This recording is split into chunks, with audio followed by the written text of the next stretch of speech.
lagu-lagu yang berisi pujian kepada diri sendiri, kesombongan, dan kebebasan tanpa batas. Iblis semakin menanamkan pengaruhnya. Dia membisikkan ke dalam hati manusia bahwa hidup harus dinikmati tanpa batasan, bahwa tidak ada salahnya mencari kebahagiaan di dunia ini dengan cara apapun. Dari sinilah perzinahan pertama terjadi di dunia. Musik yang awalnya hanya sebagai hiburan mulai menjadi alat yang memancing hawa nafsu. Manusia mulai melupakan ajaran Nabi Syits alaihissalam dan mengikuti keinginan mereka sendiri. Melihat bahwa sebagian dari kaumnya mulai terpengaruh, Nabi Syits alaihissalam merasa sangat sedih. Beliau terus berusaha membimbing mereka, tetapi manusia memang memiliki kehendak yang bebas. Nabi Syits alaihissalam tetap teguh dalam keimanannya dan berusaha menjaga umatnya agar tidak jatuh dalam kesesatan yang lebih dalam. Beliau mengajarkan kepada mereka bahwa dunia ini hanyalah sementara dan orang-orang yang taat kepada Allah Subhanahu wa Ta'ala yang akan mendapatkan kebahagiaan sejati di akhirat. Namun, meskipun Nabi Syits alaihissalam telah berusaha sebaik mungkin, manusia tetap memiliki pilihan mereka sendiri. Sebagian dari keturunannya tetap setia, namun sebagian dari lainnya mulai tergoda dan perlahan-lahan menjauh dari ajaran tauhid. Setelah hidup selama kurang lebih 912 tahun, Nabi Syits alaihissalam akhirnya wafat.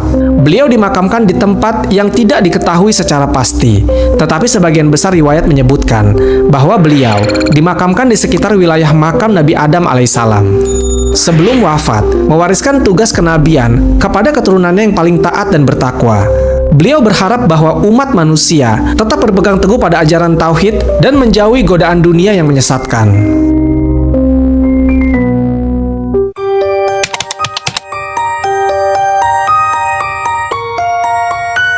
Dalam sejarah para nabi, ada satu sosok yang seringkali kurang dikenal dibandingkan dengan para nabi lainnya, tetapi memiliki peran besar dalam sejarah Bani Israel. Dialah Nabi Yusha bin Nun, seorang hamba Allah Subhanahu wa Ta'ala yang taat, pemimpin yang gagah berani, dan penerus perjuangan Nabi Musa alaihissalam dalam membawa umatnya menuju tanah yang dijanjikan. Yusha bin Nun berasal dari Bani Israel, salah satu keturunan Nabi Yakub alaihissalam. Beliau tumbuh di tengah lingkungan yang keras, di mana kaumnya hidup dalam perbudakan di Mesir, di bawah kekuasaan Fir'aun yang kejam. Namun, Allah Subhanahu wa Ta'ala mengirim seorang nabi besar, yaitu Musa alaihissalam, untuk membebaskan mereka dari belenggu tirani. Sejak kecil, Yusha dikenal sebagai anak yang cerdas dan pemberani. Dia selalu mengikuti ajaran Nabi Musa alaihissalam dan menjadi salah satu murid serta sahabat setianya. Kemampuannya dalam memahami perintah Allah Subhanahu wa Ta'ala serta keteguhan hatinya membuatnya menjadi sosok yang menonjol di antara Bani Israel. Bahkan saat Allah Subhanahu wa Ta'ala memerintahkan Nabi Musa alaihissalam untuk membimbing Bani Israel keluar dari Mesir menuju negeri yang dijanjikan, Yusha bin Nun turut serta dalam perjalanan panjang yang penuh rintangan itu. Setelah Nabi Musa membebaskan Bani Israel dari perbudakan Mesir dengan mukjizat menyeberangi Laut Merah, mereka harus menjalani perjalanan panjang menuju tanah yang dijanjikan oleh Allah Subhanahu wa Ta'ala, yaitu negeri Palestina. Namun perjalanan ini tidaklah mudah. Banyak ujian yang menimpa mereka, mulai dari kelaparan, kehausan, hingga ketidaktaatan sebagian dari mereka kepada Allah Subhanahu wa Ta'ala dan Rasul-Nya.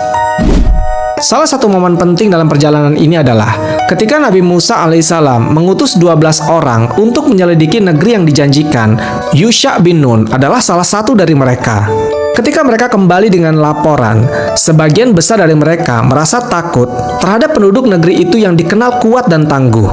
Mereka merasa kecil dan tidak berdaya untuk merebut tanah itu. Namun Yusha bin Nun dan Kalib bin Yufanna adalah dua orang yang tetap beriman dan memiliki keyakinan penuh bahwa jika Allah Subhanahu wa Ta'ala berkehendak, mereka pasti bisa merebut tanah itu.